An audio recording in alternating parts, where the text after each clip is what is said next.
Have you ever wondered why some people seem to sail through their 70s and 80s with a spark in their eye and a spring in their step, while others, who may even be younger, seem to carry the weight of every single year on their shoulders? You've seen them. The 82-year-old who still tends to his garden every morning, or the 79-year-old woman who learns a new recipe every week. We often chalk it up to good luck or even better genes. We tell ourselves, oh, they're just one of the lucky ones. But the truth is, while genetics certainly play a role, a long, healthy, and independent life is often built on something far more tangible and, more importantly, far more controllable than luck. Here's what really happens behind the scenes of aging well. Our daily habits and our simple, almost unconscious physical and mental abilities are sending us signals all the time. They are the quiet indicators, the subtle warning signs, or the powerful green lights on the road to a longer life. The reality is, the difference between a vibrant life at 95 and a dependent one at 85 often comes down to a few key capabilities that many people, and even many doctors, overlook. This isn't just about avoiding disease. It's about preserving the very essence of who you are. Your independence, your dignity, your ability to engage with the world on your own terms. The stakes couldn't be higher. This could be you. The slow, creeping decline in these small abilities can happen so quietly, so gradually, that you don't even notice it until you're suddenly faced with a heartbreaking reality. You can no longer get out of a chair to hug your grandchild. You feel isolated because technology has left you behind, or you find yourself relying on others for simple tasks you once did without a thought. This is the path to becoming a burden, a fear that so many of us carry silently. It's a loss that could have been prevented, or at least significantly delayed, if only we knew what to look for. In this video, I'm going to share with you the things no one typically tells you. We're going to move beyond the generic advice of eat right and exercise and get into the specifics. I will reveal 5 crucial, measurable things that, if you can still do them with relative ease between the ages of 70 and 85, are strong predictors that you will not only live past 95, but live well past 95. These are practical, evidence-based indicators that reflect your body's underlying health and your mind's resilience. For each one, I'll explain why it's so important, what it means if you're struggling with it, and most importantly, what you can do about it, starting today. These are the secrets to taking control of your own aging process. Stay until the end, because the 5th and final point is the one most people, even professionals, completely underestimate. It has less to do with your physical body and more to do with a specific mental habit that research has shown can be the single most powerful factor in a long, happy, and purposeful life. Now let's get started. Number 1. The ability to stand up from a straight-back chair, like a dining chair, without using your hands or arms for support. This might sound incredibly simple, almost trivial, but this single movement is one of the most powerful biomarkers of functional strength and longevity that geriatric specialists use. It's called the sit-to-stand test, and it's a profound indicator of your lower body strength, particularly in your quadriceps and glutes, as well as your core stability and balance. Why does this matter so much for people over 70? Because the strength required to do this is the very same strength that prevents devastating falls, allows you to get in and out of a car, use the toilet independently, and navigate the world with confidence. It's the foundation of your mobility and your independence. When this ability starts to fade, it's a major red flag that sarcopenia, the age-related loss of muscle mass, is accelerating. And that is a direct pathway to frailty and a loss of the life you love. Take the story of George, a 78-year-old retired engineer. George was a man who had always been proud of his self-reliance. He'd built the deck on his own house, fixed his own cars, and never asked for help. But lately, something had subtly changed. He found himself groaning when he got up from his favorite armchair. He'd place his hands firmly on the armrests and push himself up with a grunt. He didn't think much of it, just another sign of getting older. The turning point came during his grandson's 5th birthday party. The little boy was on the floor, playing with a new train set, and looked up at him with wide eyes. "Grandpa, come play with me." George smiled and went to get down on the floor, but the act of lowering himself was awkward and unsteady. After a few minutes, when he tried to get back up, he couldn't. It was a moment of pure, cold panic. He had to awkwardly ask his son for a hand, feeling a wave of embarrassment and shame wash over him. In that moment, he wasn't a proud, independent man. He felt old and weak. What he didn't realize was that for months, his body had been compensating for his weakening leg muscles by relying on his arms. He had been unconsciously avoiding the very movement that would have kept those muscles strong.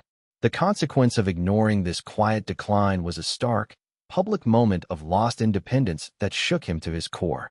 He saw a future he didn't want. A future where he couldn't get on the floor to play with his grandchildren. A future where he was afraid of a simple chair. Fortunately, this is not a one-way street. George's story has a better ending. That night, he decided to take action. The good news is that rebuilding this crucial strength is straightforward and doesn't require a gym membership or fancy equipment. Here are 3 simple, actionable things you can do. First, practice the movement itself. Find a sturdy dining chair and, several times a day, simply practice standing up and sitting down without using your hands.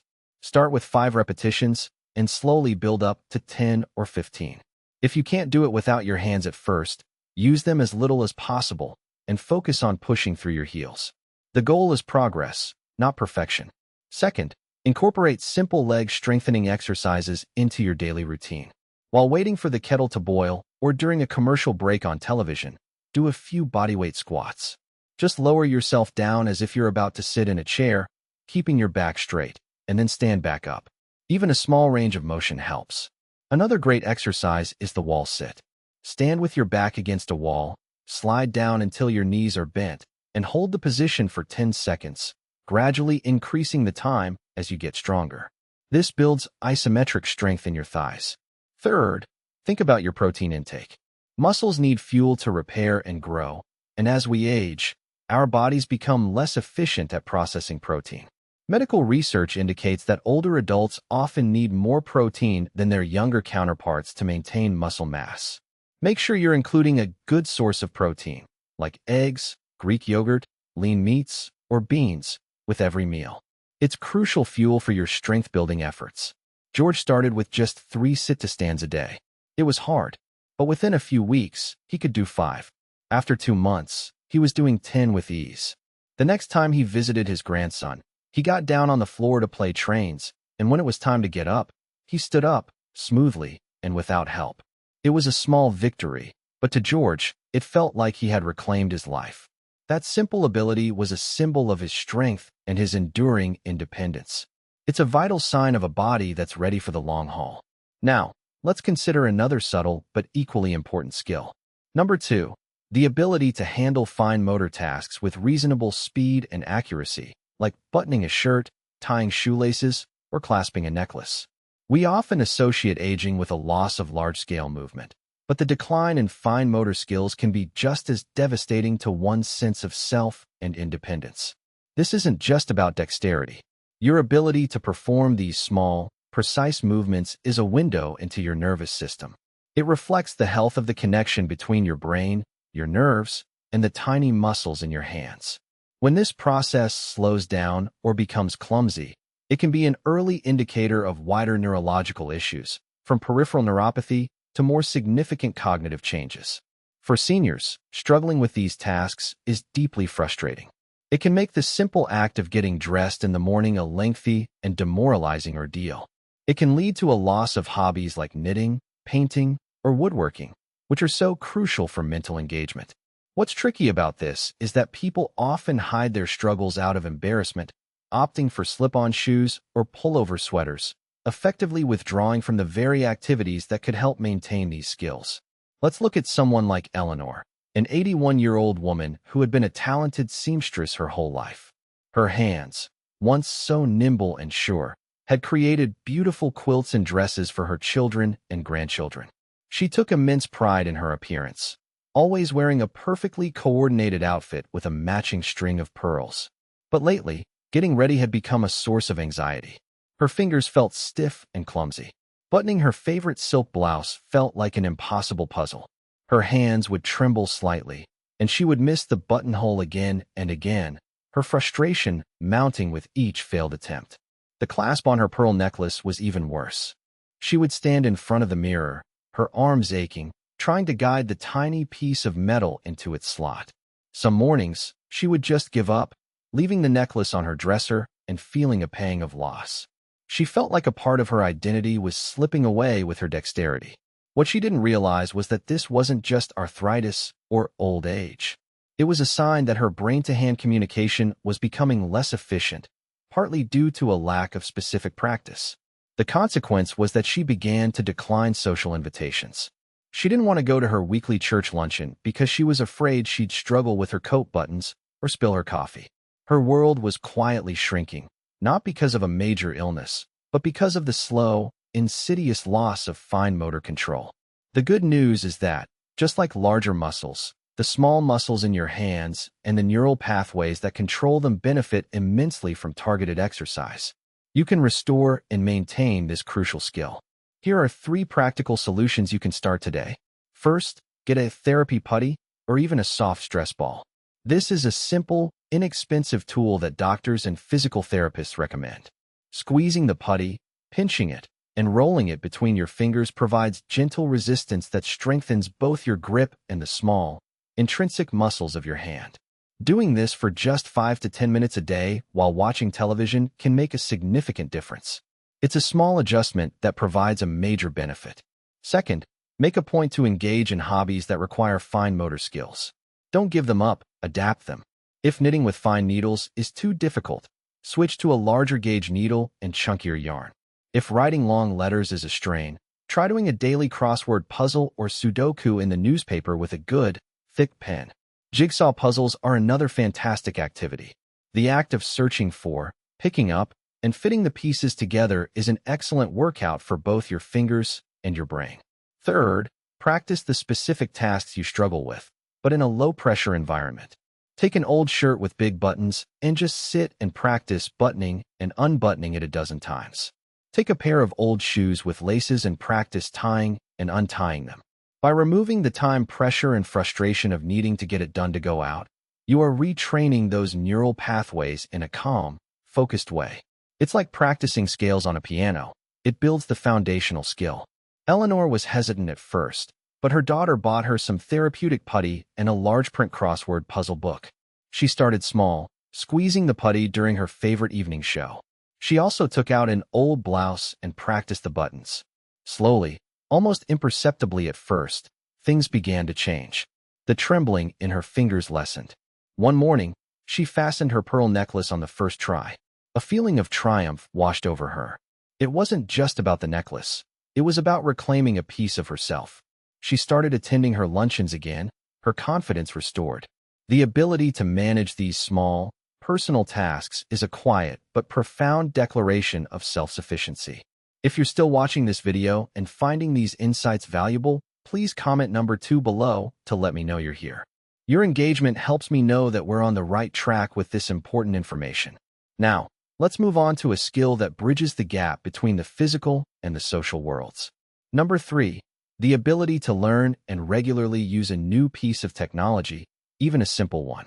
This could be learning how to use a specific app on a smartphone, mastering video calls to connect with family, or even just figuring out how to use the self-checkout at the grocery store.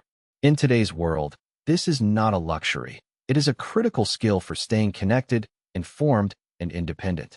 The resistance many seniors feel towards new technology is understandable. It can seem complicated, unnecessary, and even intimidating. But the problem is, avoiding technology is no longer a viable option.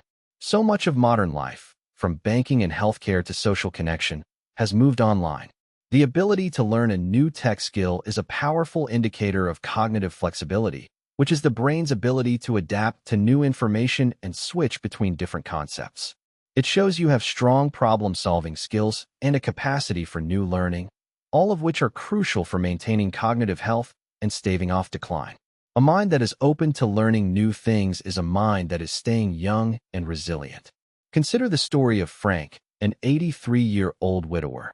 Frank was a proud man of routine. He read the physical newspaper every morning, paid his bills with a checkbook, and believed that if he needed to talk to someone, he should use a proper telephone. His children and grandchildren lived across the country, and they were constantly urging him to get a smartphone so they could FaceTime. He resisted fiercely. "I don't need all those gadgets and gizmos," he'd say gruffly. It's too complicated. But behind the gruffness was a hidden fear of looking foolish, of not being able to figure it out. The truth was, he was feeling increasingly isolated. Phone calls felt short and disconnected. He was missing out on seeing his grandchildren grow up. The consequence of his resistance became painfully clear when his youngest granddaughter, little Lily, had her 7th birthday. The family organized a big video call for everyone to sing happy birthday. Frank, of course, was not on the call. Later that evening, his son called him. "Dad, it was great. Lily was so happy to see everyone. She asked where you were." Hearing that was like a punch to the gut. He had missed it. He had chosen his stubbornness over his granddaughter's smile. That was his turning point. He felt the sharp, painful sting of self-imposed isolation. He realized his refusal to learn was not a stand for the old ways, but a barrier he had built between himself and the people he loved most. The journey to technological literacy doesn't have to be a painful one. The good news is that the brain retains its capacity to learn, a concept known as neuroplasticity, throughout our entire lives. Here are 3 simple strategies to overcome the tech barrier.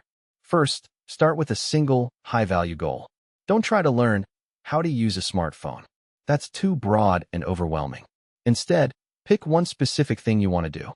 For Frank, it was, "I want to see Lily on a video call." This creates a powerful motivation. Ask a patient family member or a friend to teach you just that one thing.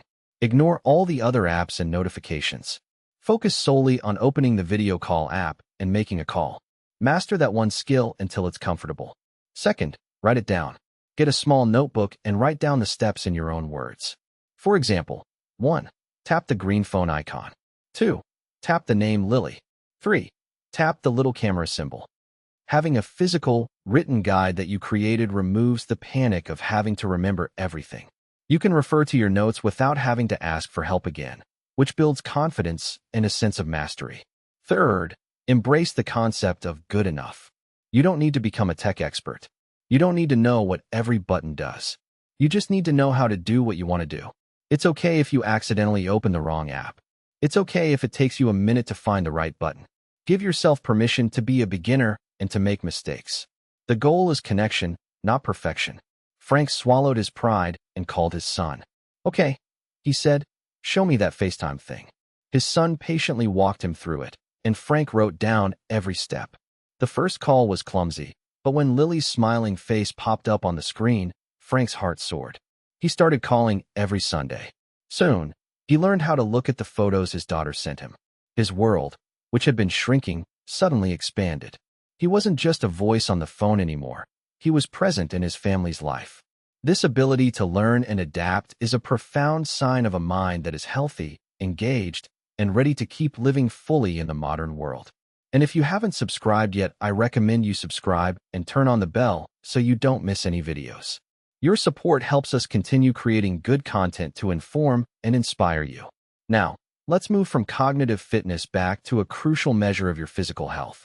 Number 4, the ability to walk a quarter mile, which is about 400 meters or roughly 4 times around a running track, in 6 minutes or less without needing to stop or becoming severely out of breath. This is known as the 6-minute walk test, and it's a standard assessment used in cardiology and pulmonology to measure functional exercise capacity. This isn't about speed or running a race. It's a vital indicator of your overall cardiovascular and respiratory health. Your ability to perform this simple walk reflects how efficiently your heart can pump oxygenated blood to your muscles and how well your lungs are working. For those in the 70 to 85 age range, a decline in walking speed and endurance is one of the most significant predictors of future health problems, including heart disease, hospitalization, and a loss of independence. Many people dismiss this, saying, "I'm just slowing down. It's normal for my age." But the reality is, while some slowing is normal, a significant drop in your ability to walk a moderate distance is a warning sign from your body's most critical systems. It's a sign that your engine is struggling. Take the story of Margaret, a 75-year-old retired teacher who had always loved her daily walks. It was her time to clear her head and enjoy the nature in her neighborhood. But over the past year, her walks had become shorter and more labored.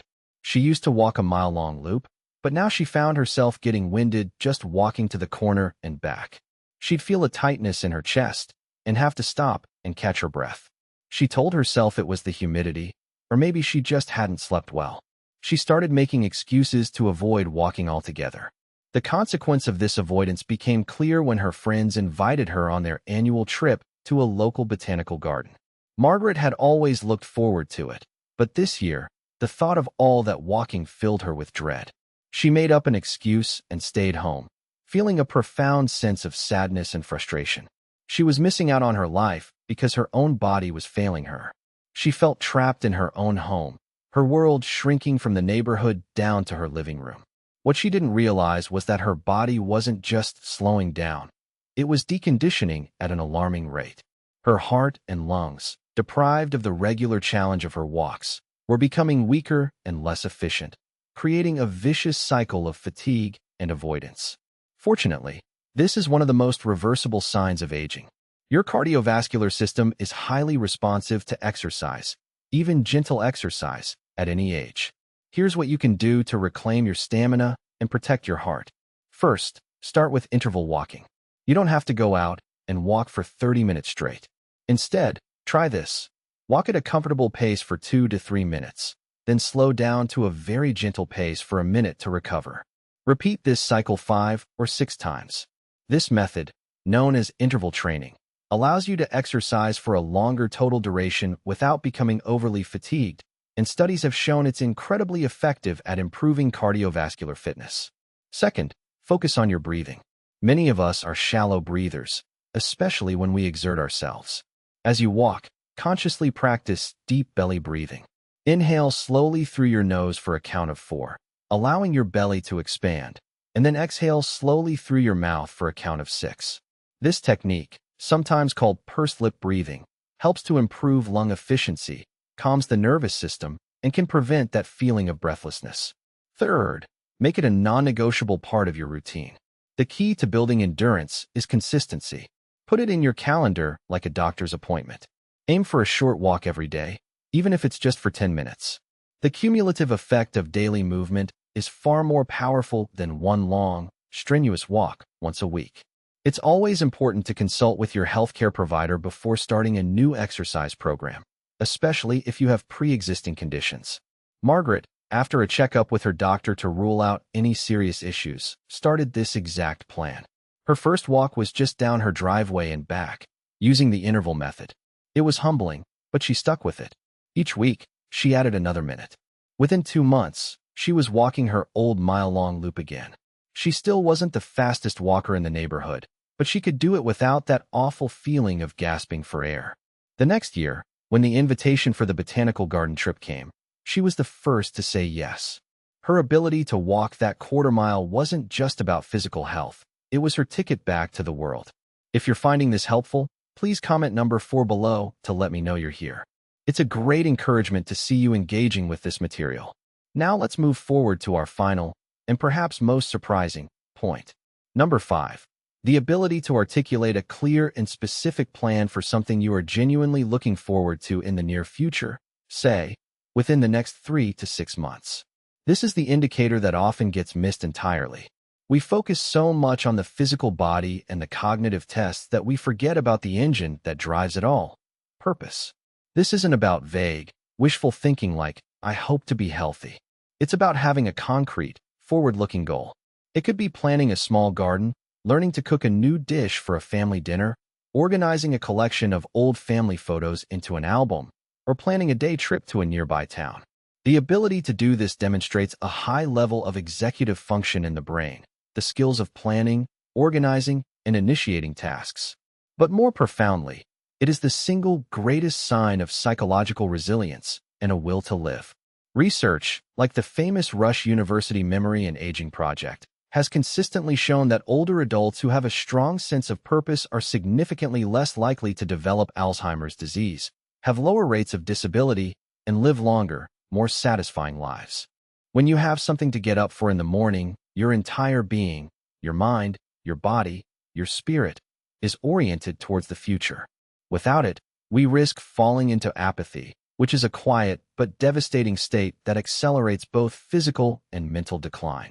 Let's look at the story of Robert, an 85-year-old man whose wife of 60 years, Helen, had passed away the year before.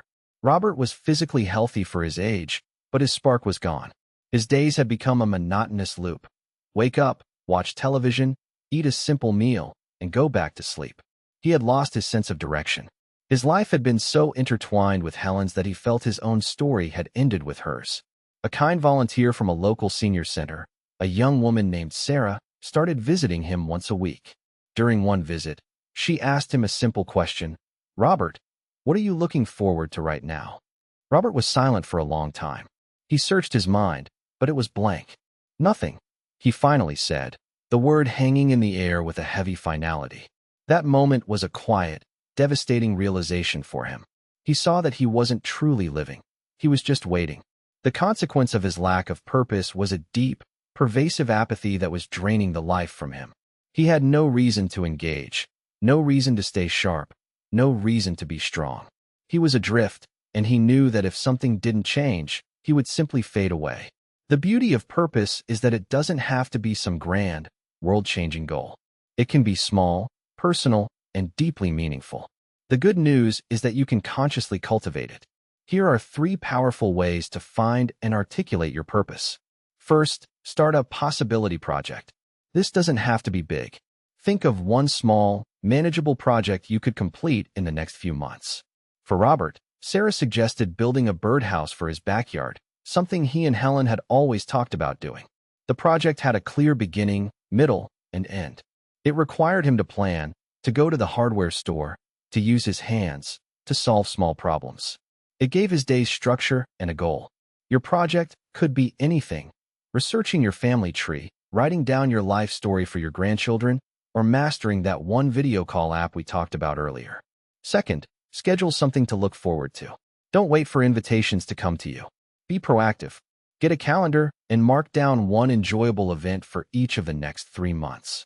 It could be a monthly lunch with a friend, a ticket to a community theater play, or even just a plan to visit a library or museum you haven't been to in years. The act of putting it on the calendar makes it real and gives your brain a positive future event to anticipate. Third, find a way to contribute. One of the most powerful sources of purpose is the feeling of being useful to others. This doesn't have to mean a formal volunteer job.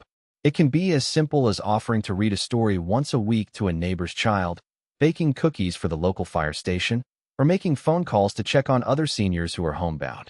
This shifts your focus from your own losses and limitations to the needs of others, which is an incredibly powerful psychological tonic. Robert decided to try the birdhouse project. He went to the library and got a book on simple woodworking. He bought the wood and the nails. The work was slow, but every day he had a reason to get out of his armchair. When he finally finished it and hung it in the garden, he sat and watched until a small finch landed on the perch. In that moment, Robert felt a flicker of joy he hadn't felt in a year. It wasn't just a birdhouse. It was a testament to the fact that he could still create, still contribute, still have a purpose. He had a future again. This forward-looking mindset is the fuel for longevity. It is the secret ingredient that tells your body and mind that there are still chapters left to be written. Now that we've covered these 5 crucial indicators of a long and vibrant life, the ability to rise from a chair, the dexterity of your hands, your willingness to learn, your walking endurance, and your sense of purpose, take a moment to reflect on them. Think about your own life and your own abilities. Where do you feel strong? Where do you notice a challenge? The most important message I want you to take away today is one of empowerment. You have control. These 5 things are not a final judgment or a fixed destiny. They are not simply tests to pass or fail. They are skills. And the wonderful thing about skills is that they can be practiced, maintained, and even improved at any age. These aren't set in stone. The small, consistent changes you make today can have a profound and lasting impact on the quality and length of your life tomorrow. Each of these 5 points, from the strength in your legs to the plans in your mind, are all connected by a single, powerful theme: active engagement. Longevity isn't a passive state of being. It's an active process of engaging with your body, challenging your mind, connecting with your community, and, most importantly, engaging with your own future. It's about choosing to be a participant in your life, not a spectator. By practicing your sit-to-stands, you are actively fighting muscle loss. By doing a puzzle, you are actively preserving your neural pathways. By learning to video call, you are actively fighting isolation. By taking a daily walk, you are actively strengthening your heart. And by planning for the future, you are actively telling your entire being that your life is valuable and has meaning. These are the actions that build a life that doesn't just last, but thrives well into your 90s and beyond. Thank you for joining us today. We'd love to hear from you. Leave a comment below and share one thing you learned today and how you plan to use it in your life. Your thoughts are important to us, so don't hesitate to share them. Reading your comments gives us great motivation and encouragement. If you enjoyed this video and found it helpful, please like, subscribe, and share. Your support helps us continue creating good content to inform and inspire you. Thanks for watching, and we look forward to seeing you in the next video.